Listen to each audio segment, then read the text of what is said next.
Due to the graphic nature of this program, viewer discretion is advised.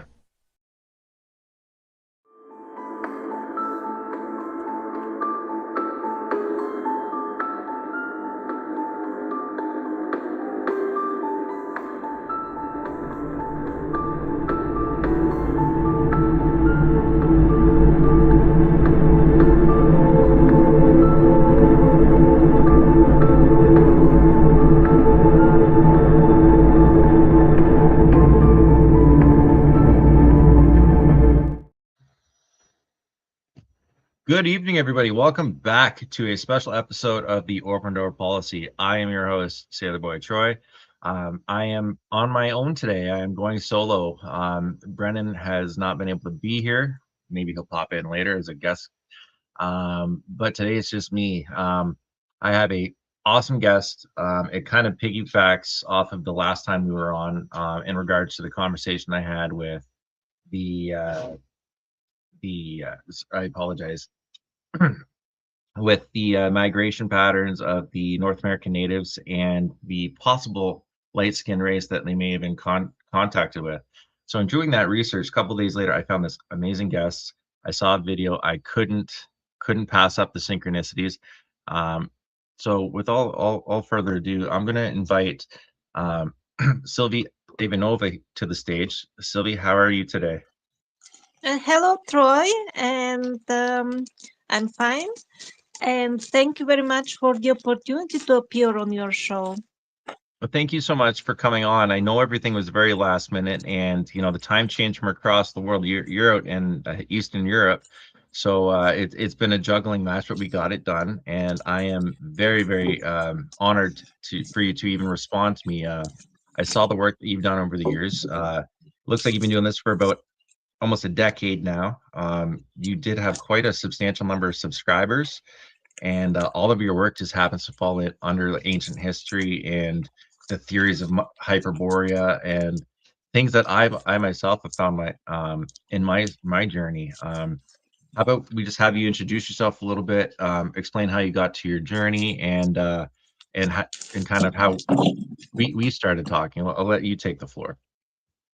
Well, I don't know what I can say about my humble self. I've been into spirituality by birth. Although I was born in absolutely non-religious family, I I knew this. I had memories from past life in the Vedic lands.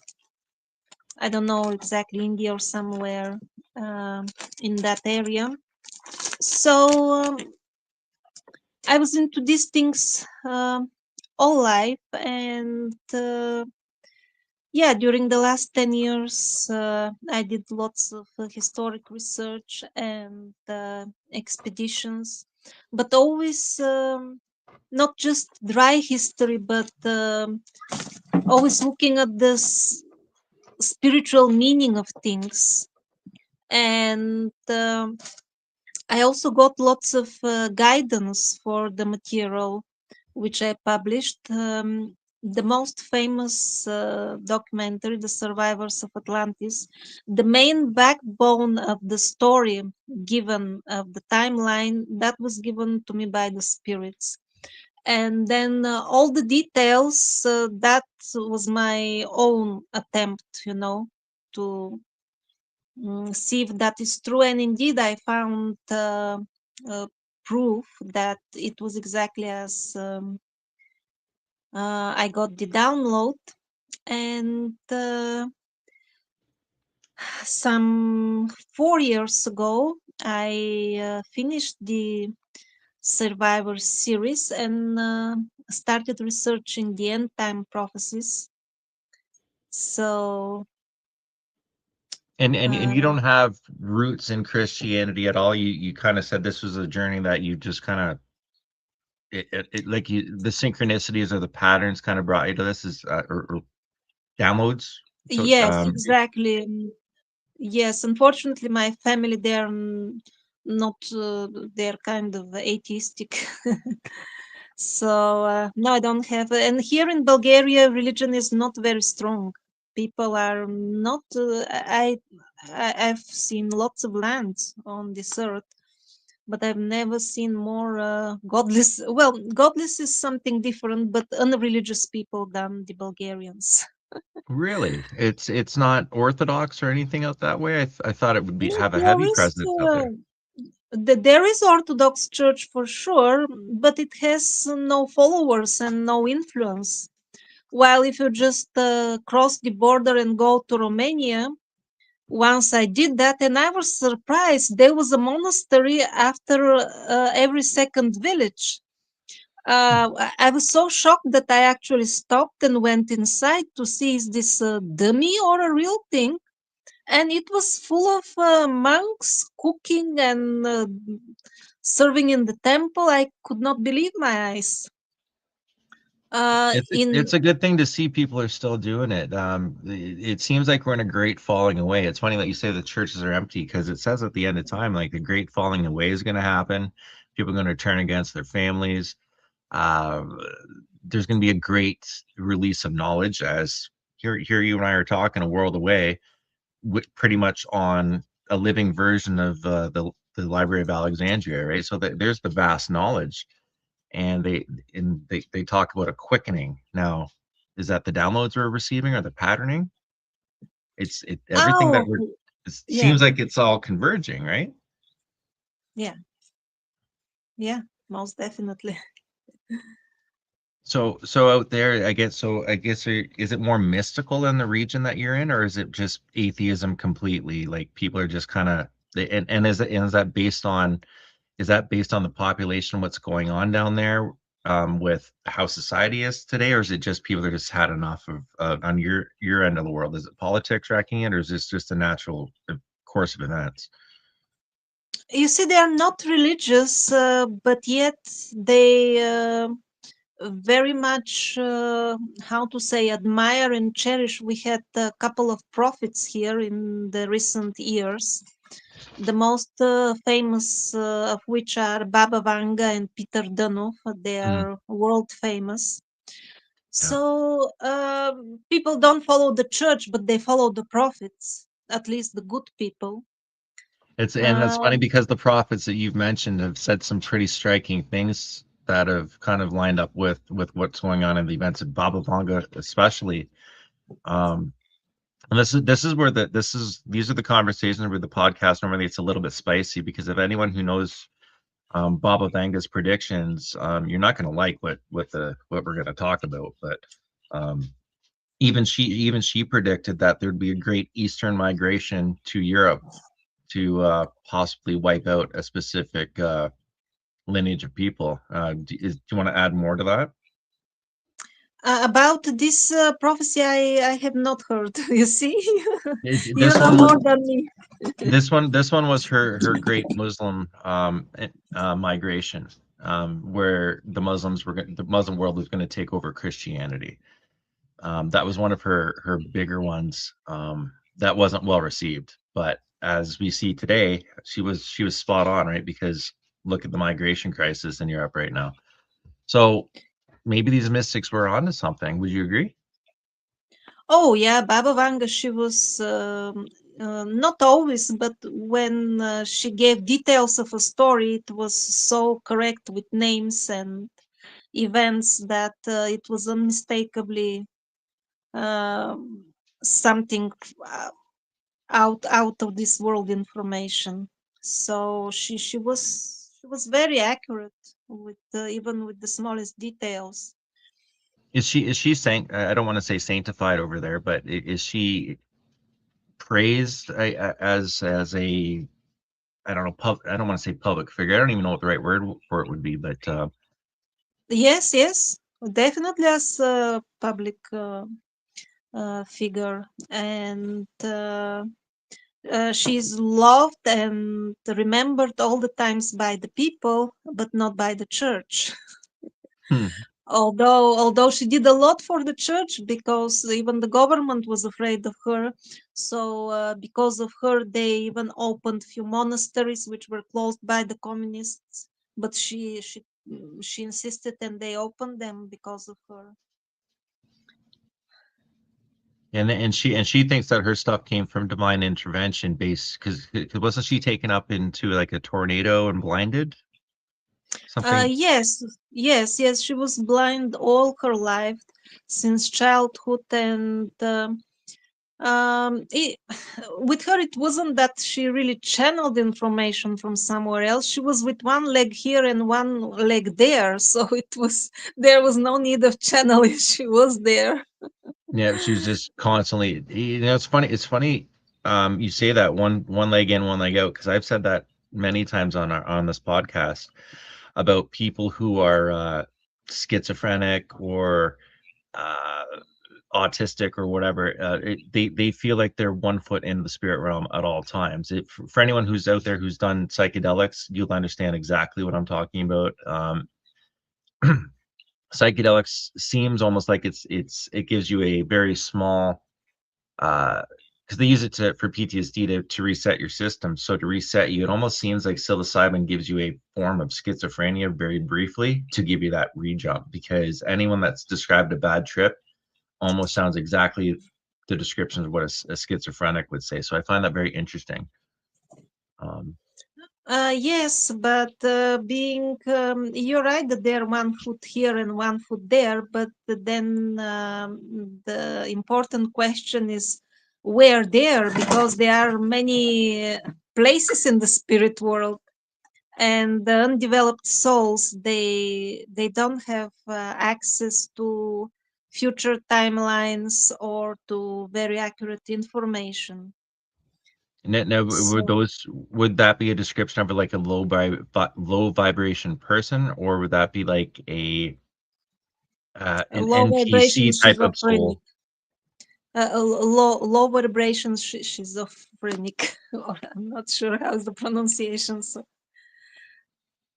No, it's funny because all of these things, there's got to be truth to it because you and I have never met. We're saying similar things, and people amongst our mix are saying the same thing, right? So we're almost at that time where it's a fever pitch where modern psychology needs to catch up. And as much as I used to be like, this is woo woo and nonsense, there's no denying once the evidence has been presented to you. I mean, it might not be tangible evidence that can be tested twice, but when you hear the peer reviews saying the exact same experience, like that's got to be a testable phenomenon. yes, I fully agree. What I want to do actually, because the reason we've spoke is we've made these connections. We talked briefly before the show. Um, I made connections with like the Great Migration. Some people think it could be the 13th tribe of Israel coming across North America. I have my own reservations about that. I go as far as to think that even the Nephilim may have actually migrated with with that 13th tribe, which is controversial in itself because a lot of people say, like the Nephilim were bad and they weren't redeemable. But then people often seem to forget Saint Christopher, right? Saint Christopher was an Nephilim, and so if Saint Christopher could be redeemed based on scripture, then that means the Nephilim with the new covenant could be redeemed, and a lot of people overlook that point just based on that evidence alone, right? Because if that is to be true, and we've sanctified a Nephilim, then how can we say that they're irrepentable? So that's just one thing that kind of leads over to it because your research talks about what we talked about on my last podcast. We were talking about a race from the skies of light. Now that can be interpreted many different ways, but a lot of the native cultures here in North America, for instance, like the Anishinaabe people and the Hopi, they talk about a white race that they were friends with before colonization. And they said at the end of time, they'll return or it'll be up to the light skin race of now to make that change. Now, the question is, are they talking about the Caucasian complexion or are they talking about a skin made of light, possibly from the Pleiades? So I'd like to kind of know because your research lines up with a little bit of this. This is where the overlap is. So I'd like to hear your take on it, and then we'll play a little bit of a video that I found that kind of will back this stuff up. So please take the floor. Thank you. Well, as far as the historic connections with the white gods, these were in my opinion, most definitely the people of Hyperborea. And it was, yeah, you could say the Caucasians of the Nordic regions. And the evidence is in the, for example, the native Indians pottery. They have swastikas, which was the main symbol of the white race. Sadly, nowadays everybody associates it with Hitler, but he simply stole the symbol from the beings of the light, from the light side, as they did with all their symbols. Even the pentagram they stole, not even a single one they invented. They just wanted the luxuries, the goodness of the light side, while keeping their evil hearts, and that doesn't work. So That's the because those, swastika. Yes, so like with the swastika, like I don't know how it is over there, but my research here has shown that the swastika itself represents the Dipper's rotation around the Polaris star, and that seems to yeah, be true in many different cultures. So that the swastika, it just shows the pattern of the cycle that moves. From what I've yeah, understand, would that be yeah, correct? yeah, yeah. Also, the native Indian pottery is full of Christian crosses, or we should say pre-Christian. Usually, they are still the uh, symmetric cross, which is a variation of the swastika, the cross originally. And later on, when the church betrayed God, they made also the cross so that when it rotates, it goes funny. It does weird stuff. It doesn't spread harmonious vibrations anymore. Almost And kind of like a spiral, or it's not even, but almost yes, like a spiral type of thing, like a I don't type of stream. well, no, I mean something much more simple, like the modern Christian crosses. They're not symmetric. One of the four ends is longer or something, and if you rotate something like this, it will not be a harmonious movement. It will, always be one-sided. If you leave it alone, it will float. It will be not fixed. That's because the essence of their beliefs is not harmonious and in resonance with. Because harmony in nature, you can see in natural patterns, harmony and symmetry go together. You know, So you're harmonious. so your research then doesn't negate Christ at all either then. Would that be Oh fair to no, say? no, no, no! Christ was one of the white gods, But and he wasn't an ascended master by any stretch of the matter. He was his own thing in this research, yes? no, he is what in Hinduism is called avatar. I'm using terms from the Vedas because over there they have the best description of what a soul can be. Yeah, we are also ordinary souls. We incarnate in human body. It's only like a costume. And so, but sometimes the Lord, who is Almighty, He can also decide to see how is it to live as a human. After all, He created us. He wants to experience it firsthand, and when his soul comes on earth, that is called avatar in uh, in the Vedas. So Christ was kind of avatar, although it's quite complex. Like in the set books of Jane Roberts, it is there is explanation that because God is a bit too big to fit in a human body, the wiring is just not enough. He descended as three people simultaneously, and their combined energy. And the biblical tales about Christ, they are more like tales. The Bible is too much edited to be near the original Christ. That is just a mixture between the biographies of these three Mhm. personalities. Yeah, Uh, that's the conclusion I came to when I woke up. when I so give you a little brief history of myself. Um, I went to a retreat for PTSD. They use shamanism, and so I went up with the Anishinaabe, and I came to the same conclusions when I woke up. I was an atheist. I came out of it not an atheist. I knew for a fact that God was real, and I felt like garbage for not believing beforehand. But then at the very same time, when I came out of it, not only did I get God back, but I suddenly knew where those missing 18 years went, like almost instantly. And it really wrecked my life for a while. And that's what started me on this trip, right? I was like, I need to know what happened in those 18 years. And then here we are talking about Hyperborea almost two years later, right? Like this is where my journey has brought me. But I agree that this definitely kicked off something, and I look as I've been looking in through the Bible, and I went to Catholic school, so I knew how to be a little bit dangerous with the book, but reading through it, it makes sense. If you get rid of the dogma, everything makes sense 100%. Like you get rid of the ritual, pretty much everything that's Catholic in the Bible, you get rid of it, it makes sense. And I know that's blasphemy to say, but a lot of people are agreeing to the same thing.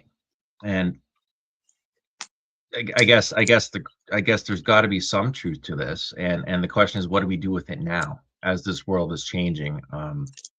We've discussed before, a lot of people seem to be waking up in a sense. Now, what are they waking up to? I don't know. But what is people feel a shift is coming. Now the question is what to do about it, right? I mean, that's when we get into the conversation about the rapture. That's when, like here in North America, we get into the conversation of reconciliation with the natives. So even some of the native stories say at the end of time that it's going to be the Caucasian or a light-skinned race that is the one that makes the change in the world. It has nothing to do with anything but white and red. Everything else is secondary. So the question is, like, where does this leave us?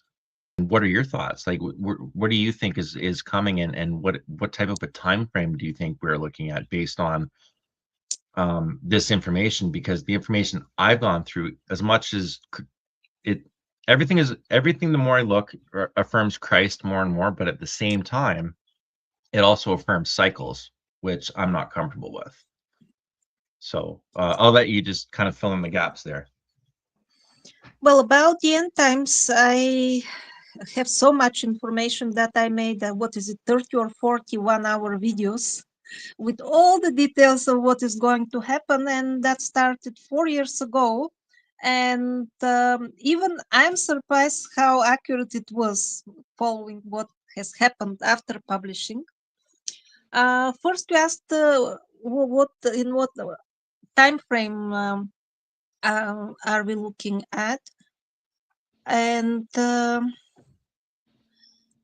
somewhere in, let's say, 10 or 15 years will be the end of the end times. So within a couple of years, the proper 7 years tribulation will start. But it can be any time. I personally expect it in about 2-3 years. But something like this. It's funny you say that. It's funny you say that because my timeline lines up with that. I think it's going to start around 2027, 2026 myself for it to make sense, because the global elite's been pushing the Great Reset, the 2030, all of these important dates. Now, as far as Christianity goes, I noticed that, and you and I had discussed about the calendar change, but I like to say if the calendar change didn't happen, then if we look at it right now, 2033, like with all the Christians that say the end times are going to happen like anytime between now and then, it's like, no, it can't happen until at least before 2033, if the calendar is correct, because 2033 would be the 2000 years since Christ's death. So do you see what I mean? Like there's a lot of different avenues that these end times things can go to, but a lot of them again are lining up the same. Like your tribulation time frames roughly on point with mine. Now it's a matter of, what does that mean? Are we going to get an end of times? Or are these beings of light or light-skinned ones that are going to return, are these the fallen angels that we've been deceived about, or are they something different? right? And that's that. I think that's where we need to kind of find that one piece of information that marries it all together. You see, And as far as the fallen angels, after they fell, some of them repented and gradually took many births, got purified, and now they are in human body and they will be helping. Others just went to hell, and hell will come on earth. There is one prophecy, it's a Catholic prophecy. There will be such a demand of devils in hell during the tribulation that the sinners will get rest for the first time, because all the devils will be here on earth. The gate will be opened. God will open the gate for them. God allows the tribulation. So and now is so hell a state of mind, or is hell going to be more society, or are we actually be looking at leathery demons? Like I think a lot of people get stuck too, because a lot of the stuff does point towards the condition of man, and as much as I like to see demons and unicorns and shit, like I don't think that might be the case. I think it might be a little bit more boring than people really think it's going to be. I think it's just going to be the condition of humanity getting bad to a point. Would you agree, or is it more mystical? On one level, yes, earth will become hell during the reign of the Antichrist. It will be pure hell. It will be a preview of the place they will be going after they die, his followers. And his followers will be all those who will accept the new world, one world passport. The initiative has already started as the orb. Previously, that was the name. I don't know if you know about this project. I don't. Please Oh, explain. this is the mark of the beast, pure.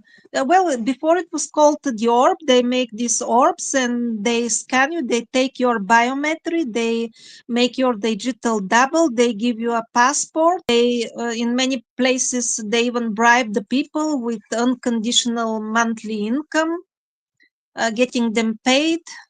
And now this technology of the orb is implemented in all these country-specific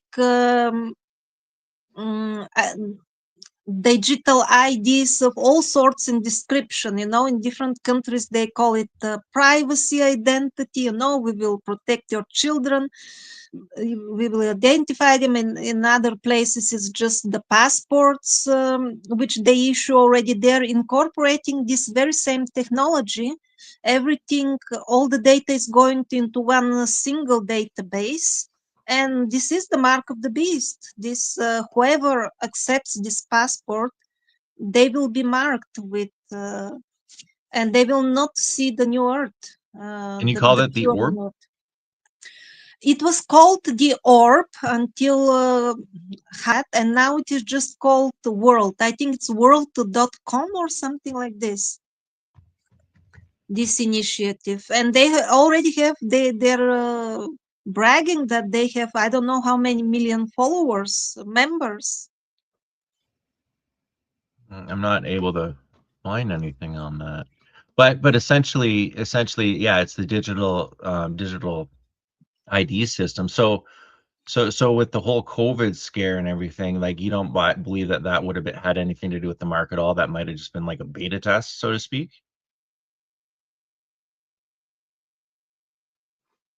Did I lose you? I think I lost her. And Sylvie, I think we lost your microphone.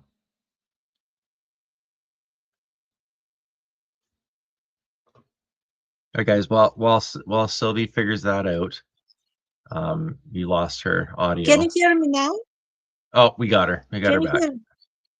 Yeah, I can no. hear you. Go ahead. We lost her again. Now? We Can can you hear hear you. me now? We can hear you now. Okay, the problem was that I decided to browse another app because I'm on the phone. I wanted to send you the link of the orb thing. the Okay.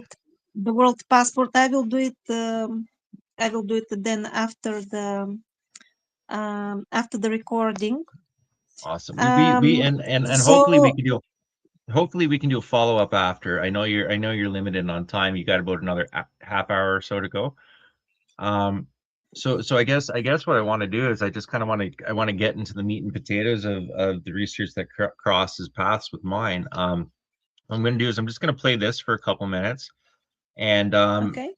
just tell me to stop when it brings up something, and we'll discuss it. Does that sound all right? I'm not going to do it in like 30-second increments, and then we'll discuss it as we go. But this is somebody who's actually been using your work on their own page, and this is how I found you. So I think this might be interesting for both of us to have a view of. Yes, you interrupt when you consider it appropriate, please. Absolutely. I do And not if they want to. took you out of Okay. context, please tell me to say stop. Okay. Okay. Bulgarian researcher Sylvie Ivanova states, when Chief Joseph surrendered to the European forces in 1877, he gave a special gift to the European general.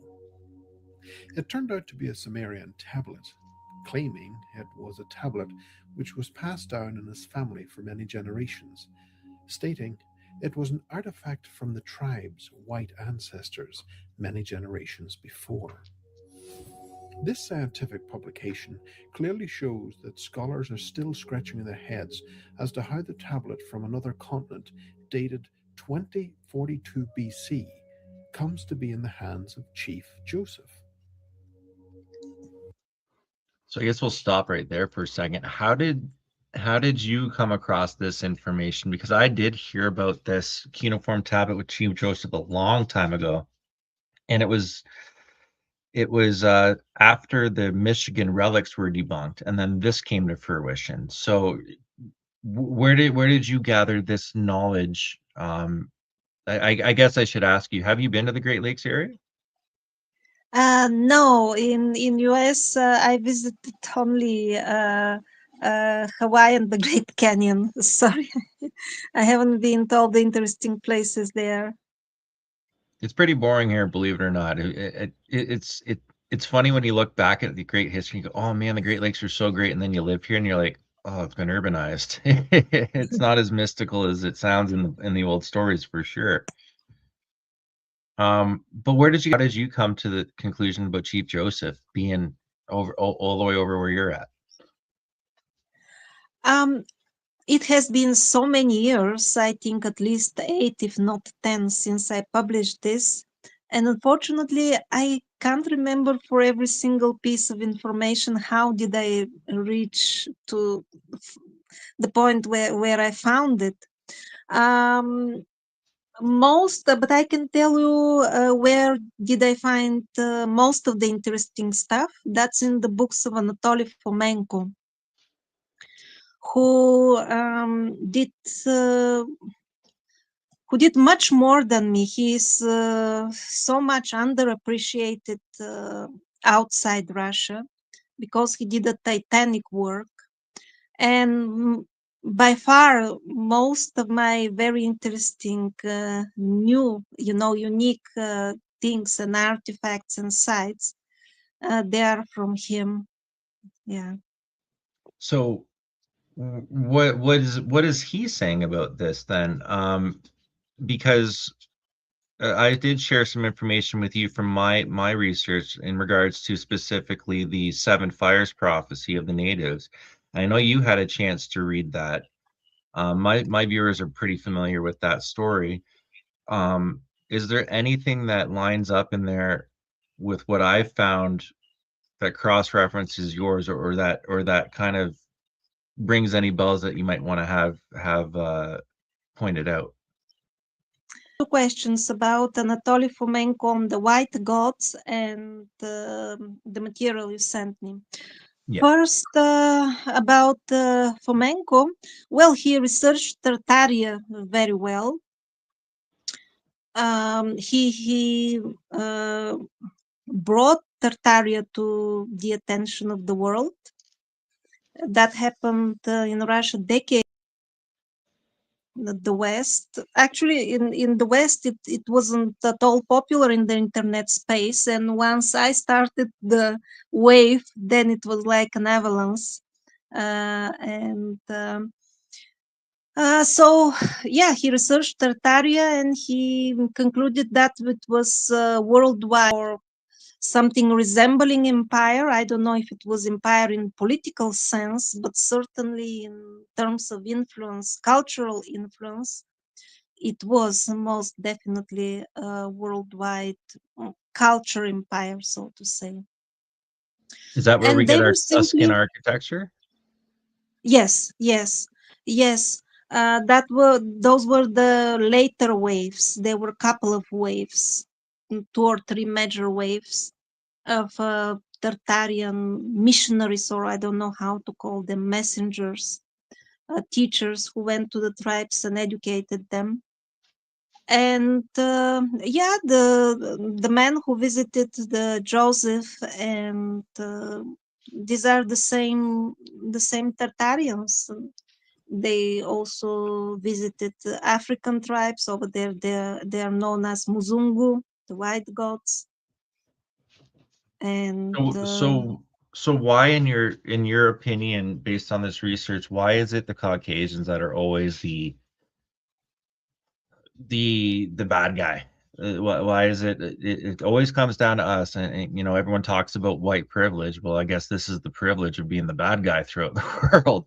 Like what? Why are these stories turning on the people from the Caucasus? Or is it just a mistranslation and complete, and the people of the Caucasus aren't as special as they think, and it's sky people? Like, what is the research you're seeing showing? oh, okay, this is quite complex. Let's first go to the Nephilim and then remind me about the Caucasus thing, because that is very interesting, and it will relate to the topic of the garbage collection points. It's Okay. crazy how these all line up, eh? Yes, yes. So um, this biblical story of mixed mixed race people is true, because even the tribes from all continents, they have legends that our ancestors were, some spirit came and mated the existing people. So uh, That would kind of make the Caucasian race the remnant of the Nephilim, then, wouldn't that be true? no, the Caucasian race are descendants of the white gods directly. They did not need any mixture. And all the mixed races, they were created after that. For example, the Chinese, they were specifically engineered to fight, because they were very near the kingdom of the white people, actually the Great Wall of China. That's why these, how are they called, these holes for shooting, they do not point toward Into China. yes, they point both directions. It wasn't so much for defense. It was these were actually the boundaries of the kingdom of the white people, and the Chinese were engineered to fight against them, and they did in the beginning. But at a later stage, they actually got educated by the white gods, and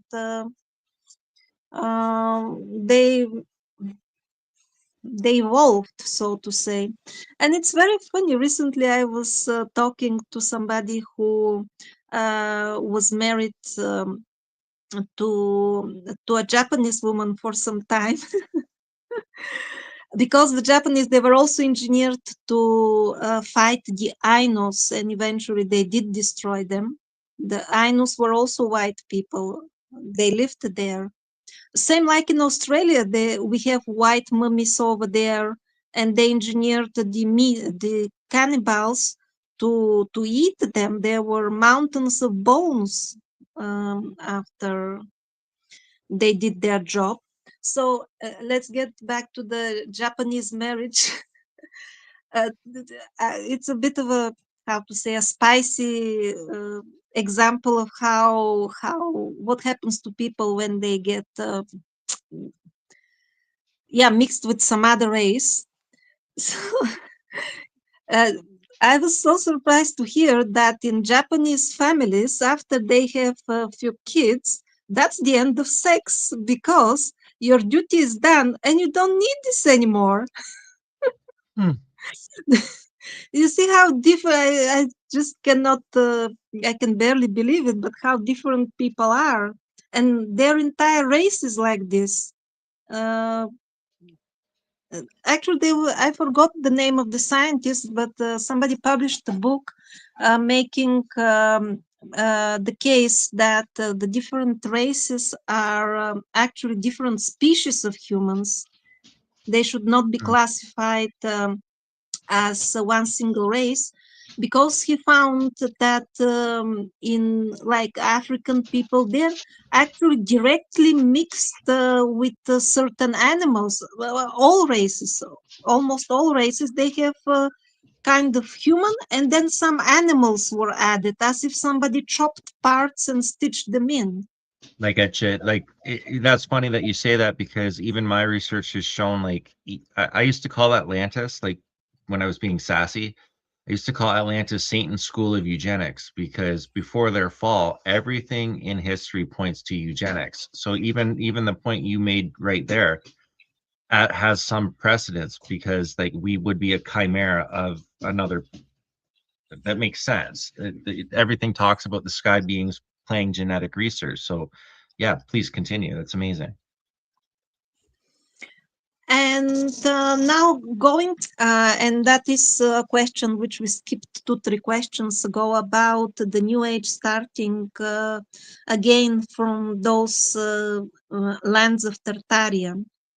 Indeed, actually, the grassroots are already there, and in Russia, it's quite few thousands of people. They're basically going to the woods. They burn their passports. They do not have anything to do with any government paper or signature or anything like that. And this type of people, they will be the bringers of the new age, and there are very few in other lands. In the Slavic lands, we have a bit more of them. Would you call those people the people who are waking up now? Like I don't want to I like to stay humble, but would you say that's like the people they discuss are like us, the people who are talking, having these conversations now? Or is that the part of it, or are we just lucky and had kind of stumbled upon something we didn't think we would? You see, many people understand what is going on in the West, but um, they're not self sufficient. And when the hunger starts, they will accept the new passport and the mark of the beast even out of hunger. And there will be many other catches and tricks. I I'm not aware of other places on Earth. I will be very happy if I find others except Russia, where a significant number of people are going completely off grid and can live without any passports. Could it be like we look at the world the way it is right now with communism and just all the evil that's going on? Because we know our politicians are evil. There's no hiding that. But is there something like with all of this research that you've done and other people are starting to surface? Like, is there a chance that Russia could actually be the good guy? Like, be The what? the that Russia could at the end could be the good guy at some point? Like, because Tartaria seems to be mostly in Russian territory. Like, a lot of the huge remnants that we don't even know about seem to be over there. Is there a chance that they could just be bringing back the Yes, of course. There are many prophecies. The Nordic people, the white race, the Bogumils, also there. In other lands, they're called Catars. These were the true followers of Christ. these were the people who the people of the truth. So they are working they're getting reincarnated, or they're working through spirit connections, channeling with people here now, So, and I they will be I don't. bringing. Well, I was just gonna say, like, it's funny you say. So that's not just like some white yoga girl after a Pilates class that's waking up. Like, those are actually the people who are going to be doing. I know I'm being facetious, but like it seems like the people who are waking up and channeling, it seems to be like middle-aged white women that are doing that for the most part. You know what I mean? The channelers, the new agers. Um, you don't You really see, see that. You don't really see that in the African American cultures. Like you don't you see them. see, unfortunately, I did like some how to say polls. Um, because before I had lots of audience, probably I have over 10, 20 million views altogether. So I made a questionnaire and people answered. Very few people will not accept the new passports. They will accept the mark of the beast. And actually, because now the astral space around Earth is very much polluted and basically taken over by demons, they are helping the people to channel, but they are mostly channeling demons. Mm, And they will call it awakening when this is described in the prophecies. When the followers of the Antichrist, they will think that they are awakened. The original New Age religion was very pure. It was founded by the set material of Jane Roberts, but they took it later on and they distorted it, oversimplified it with the very famous what is it, law of attraction, mm. and The Hermetic principles. yes, which is true by itself, but the way they use it is actually misleading people. And yeah, sadly, according to the prophecies, most of people who are inclined to awakening, they will fall in this trap and they will become followers of the devil. And it's very simple. If how to recognize who will not fall in the trap? Whoever takes the passport is in the trap. Right. And now I've had theories about that. Like I try to press everything against scripture. And if someone takes the mark, like if it's just as a world societal thing, then what does that mean for the afterlife? It doesn't seem like it's even that bad, and that's probably why people take it. But I've often thought at some point, let's say Elon Musk, for instance, we're going to cure immortality. You take this mark, you'll never die, blah, blah, blah. And then they upload you into the cloud, and then suddenly you're their digital slave forever. We're into Black Mirror territory, right? But at the same time, like it's still an eternal life. But is that a hell? Like, is it because we go to from physical to digital, and then we put ourselves in sort of like another archon trap? Essentially, that's what it would be, right? If somebody's controlling your essence, you're in a prison planet. So is that kind of where we see things are going, or is there, again, like you said, there's certain people that are waking up, people are going to take the trap, and for some reason, and I'm not saying this, history's saying it, I don't like that, the white man or the light race is like the biggest. At the end of time, it comes down to them. Like I don't feel comfortable having that conversation, but you can understand why. And I guess the question is it, why does it fall on the Caucasians specifically, and what does this all mean? And based on the prophecies that I've sent to you from the Anishinaabe and the Hopi, they say the same thing. So, like, what are we to do right now? I guess as people are waking up, like, do we meditate? Do we try to reach out to our spirit guides? Now, depending on where you go, Christianity says reaching out to them is bad. I've done Well, psychedelics. I've done psychedelics. I've tried DMT. I've seen what's on the other side of the veil, and a lot of people think those are the Nephilim. I kind of agree they could be, because even the spirit realm, right? Everyone says they see eyeballs and stuff on the other side. They go, well, those must be angels. I'm like, you guys have to remember, of the 200 angels that fell, some of them were seraphim and cherubim, so of course they're going to look like eyeballs on the other side. You know what I mean? yes. So which exactly question should I answer? Now it was so much that. I know. Sometimes you got to stop me. Well, okay, what should we do? Okay, this is the main thing. Well, I say start gardening. Start gardening. This is the basis. The most important is to become self-sufficient and then turn off internet.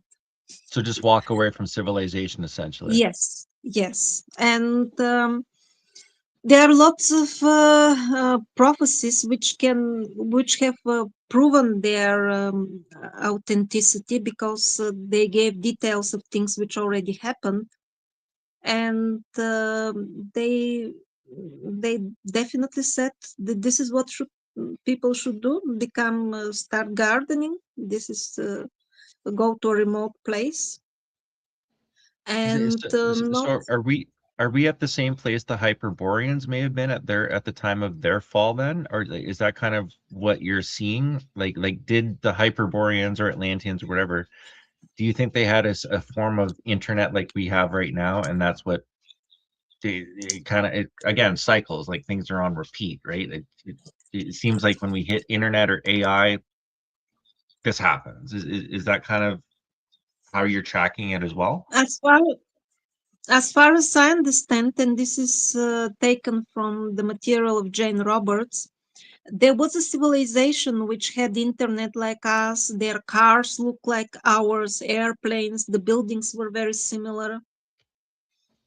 And that was the previous big cycle, the previous Kali Yuga. If we would have followed their timeline, we would blow the planet up in year 2000, and that would be the end to the humanity as we know it, not to the souls, of course. So that was the previous cycle, but this cycle, it will be a bit different. And the arrangement from the skies is that not all people will die this time, and some will survive, and they will be the beginning of the new race.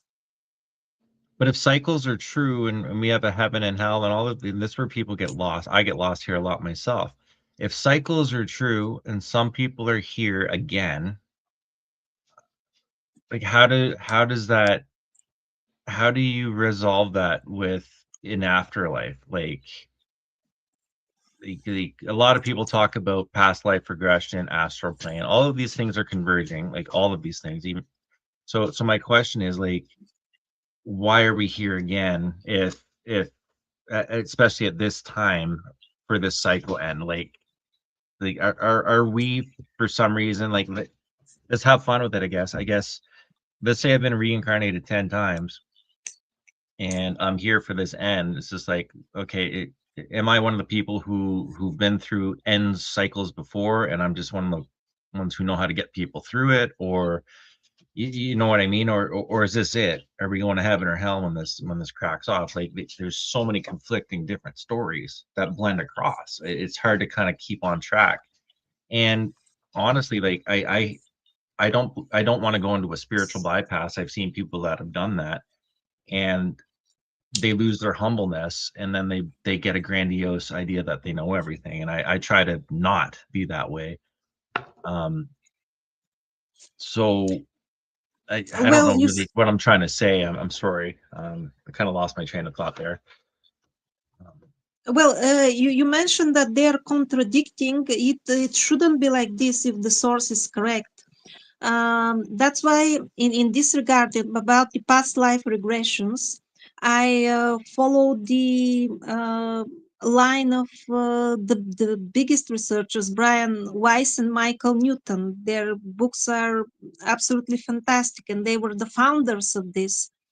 Michael Newton, he was the one who started this entire um, branch of psychology. And they, especially Michael Newton, he left a huge amount of books, uh, so much knowledge with hundreds and thousands past life regressions. And that has absolutely no contradiction with the Vedic knowledge and the knowledge from Seth and Jane Roberts, which are like my main sources of reference, besides my own journeys to the other side. So if we see some contradiction, maybe we should examine some of the sources might not be so pure. And now the Vedic and Brian Weiss line of explanation of reincarnation, why are you here now, is basically people reincarnate until they don't learn their lessons, and they're put in a particular historic setting depending on the qualities which they need to develop. And as far as the current situation that we are here during the end times, this is nothing special since most of us have been here before when it was not end times. So we are here again all the time in one body or another. And this is the time of the exam. And the exam will be very simple in the sense that I can tell you all the answers now, all the right and correct. If you take the passport, you're yeah, you're traveling to that hot place below Earth. the Hmm. yeah. So you don't believe it was the COVID shot then at all? A lot of people were terrified, Oh no, especially Christians. that is a primer. That is the primer. This is part of the mark of the beast. The mark of the beast will be a gradual. First, they put technology inside, then they will put also stickers, and when they have these machines for the new passport, they do biometric. They will say, but they will not only read biometric data, they will also print on you with whatever Editing.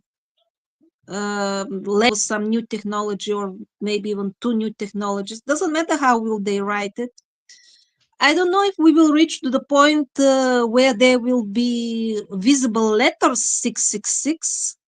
I'm not sure about that, but I read the one patent about these implants, and in that devilish research, it was said that the best places for implants in the human body are the forehead and the right hand, because the implants, they need special tissues and special energy to feed themselves from to remain alive. So And next the to the best pineals, spots man. for planting, I don't remember why exactly it was the forehead, but it was the forehead and the right hand, exactly as in the Bible. Mhm. These are the best places for implanting. So I guess the question is like, and again, this episode is probably going to get me shadow man. It doesn't matter. um, if the light skin race is like a big deal at the end of all of these things, like what does that mean for the other races? Like, does that like I don't understand. Like, I don't like Okay, classing yeah, people. Like yes. why would the mark even affect us? Like it sounds to me like if you look at the Bible and we're the divine or whatever, the war is against us completely, no one else. So it wouldn't Yeah. matter if anyone else took it or not, but it would be about us taking it. Now that could be completely wrong, but that's where logic brings us. So what does it mean for the rest of these people that were here? If everything the hyper focuses on the Caucasians as a whole. You see, the Caucasian people, we are lucky that we are a bit more of a descendants of the white gods, but we are not necessarily all Caucasians are more advanced than people of other races. Because first of all, when this cultural when these teachers went, they didn't go alone, they went with families, and in many cases in good numbers, like there were also white tribes in Africa, Hmm. so they intermarried actually there, especially in India. In India, the higher castes, they're visibly lighter skin, and they have this uh, Caucasian genes, but they are Indians. So even in the royal families in the Arab countries and in many other, they find the very same genes from Tartaria. This is Hmm. modern research. So even amongst the other races, there are many people who actually are descendants of these masters and teachers. Have you tried Although the, Ancestry.com? Have you done the DNA testing? no, myself, I I don't. unfortunately was a dummy and I did. So I'll ask you this question. My results came back 6% Ashkenazi. Never knew. What does that mean?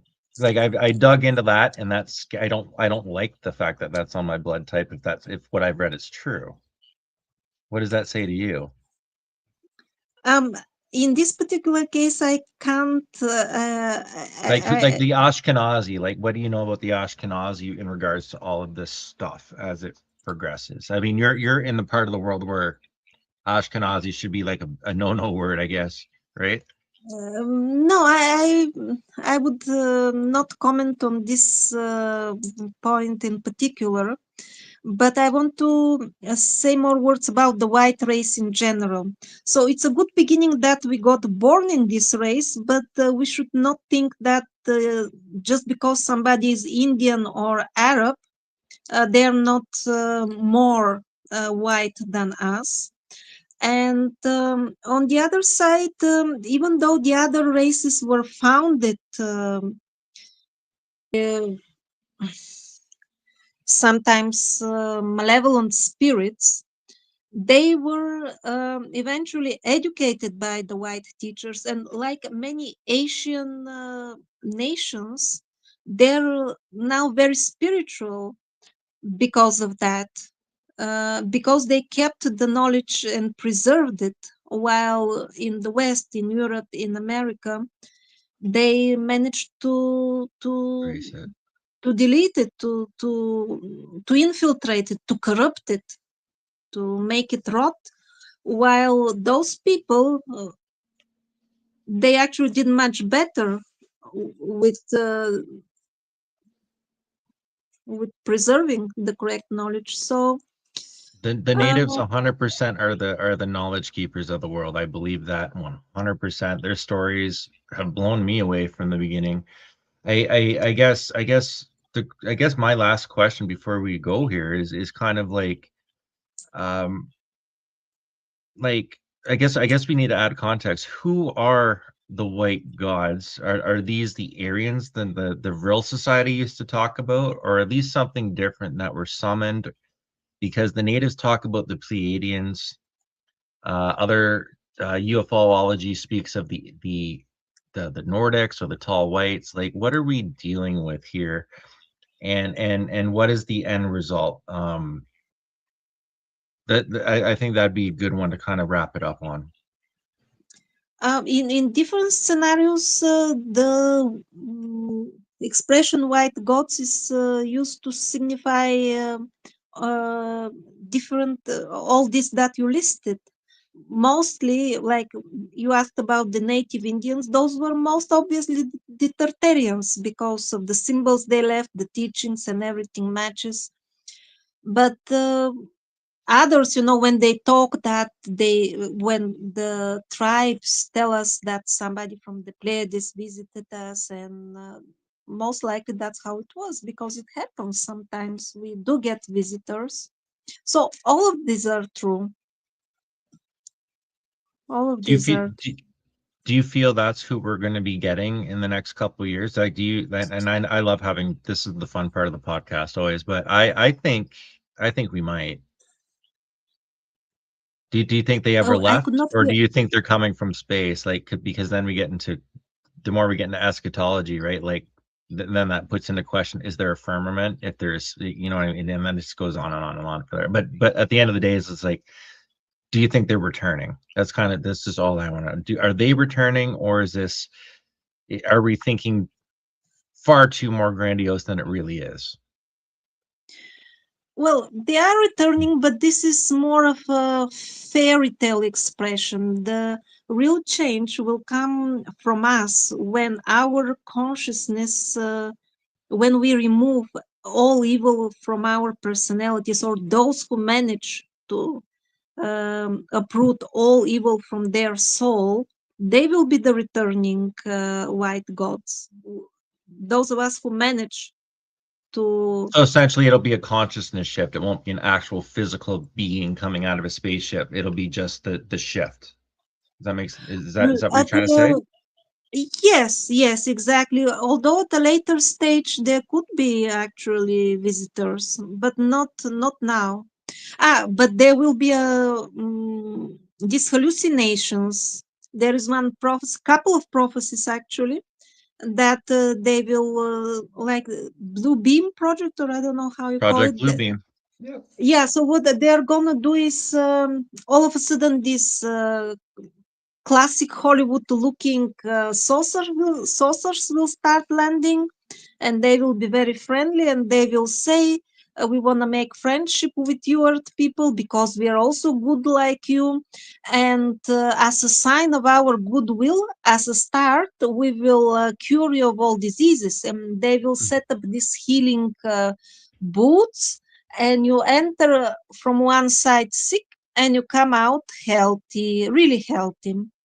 So that's what people will see, and what they will not see is actually that they will be infected by different diseases from laboratories, for which they will have cure. So when you go to the booth, they cure you, they mark you with the mark of the beast, and you come out a healthy zombie.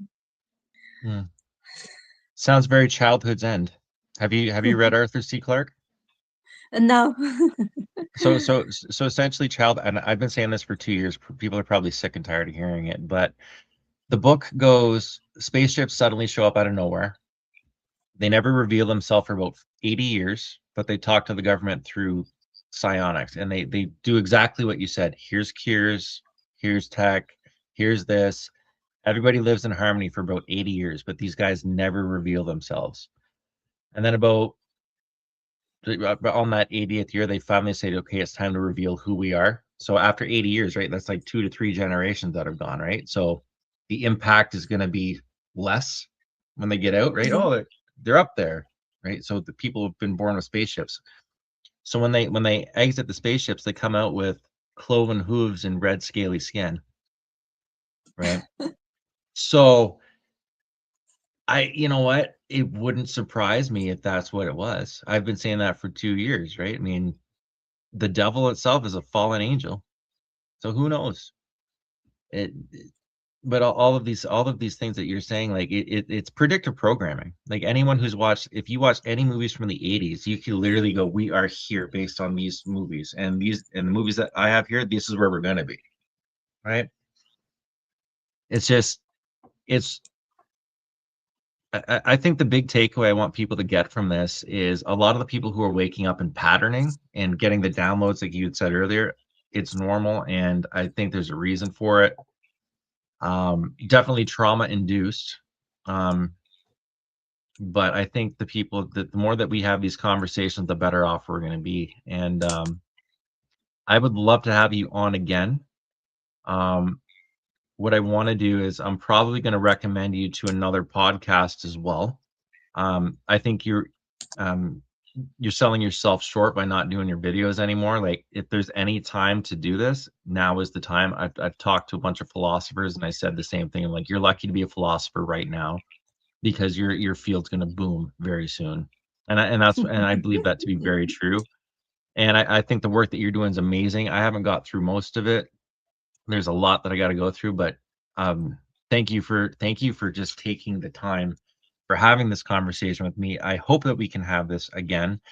Yes, I of know course. it's probably what, 1 o'clock in the morning where you're at, so I should probably be letting you go. No, it's 9 p.m. Oh, that's right. We started early today. That's correct. Is there anything out there that you want to plug? Any place people can find you? Any research that you have been thinking about, or anything you just want to send people off with? Please take the floor, and floor is yours. Maybe you can put a link to my YouTube channel. My I will. website is megalithic.org. And can we do the garbage question? Sure, let's do the garbage questions. You mentioned that there are some possibly special old cities below the garbage piles, and it reminded me that according to one source, Alexander Paramonov, he says that the capital of the white gods is exactly near the river Volga, where Ukraine and Russia meet, somewhere in that region. And because the demons know that their capital was there, because that was the place where they first, when they came to Earth for the first time, they landed over there. And because the demons know the prophecies that their that very same race will eventually destroy them all, they have turned that spot now into the biggest radioactive dumpland. Funny how that works, eh? Do you thinking that's going to stop them from coming back? Yeah, how clever. Well, it's funny because the garbage dumps, even the patches in the ocean, right? They fall over places that were rumored to be Lumeria. I forget the island that's off of in the Indian Ocean, but they had their own island too. All of these things are lining up. Like it's to the point now where archaeology is going to fall flat on its face because they've been lying for so long, and they're spinning right now. Yeah. Well, thank you very much, Sylvie, for your time. Again, I look forward to, hopefully I can have you on again. I'm sure this is gonna attract some conversations. Feel from your end. Anyone out there, please have a look at her work. It's amazing. As she had said, it's megalith.org. She's done some amazing work with Petra, and just even we didn't even get to talk about the polygonal masonry, and hopefully we can do that next time. But again, appreciate your time. Is there anything else that you want to plug, and any books, links, anything that you have on the go? No, the website and the channel are enough. Awesome. Everything is there on the channel. Well, everybody, thank you again for watching. Sylvie, again, it's been a pleasure. You guys know what to do. Hit the thing, make the ding, and subscribe, and we will see you next time on the next episode. Hopefully we can carry this forward a little bit longer. So with that, stay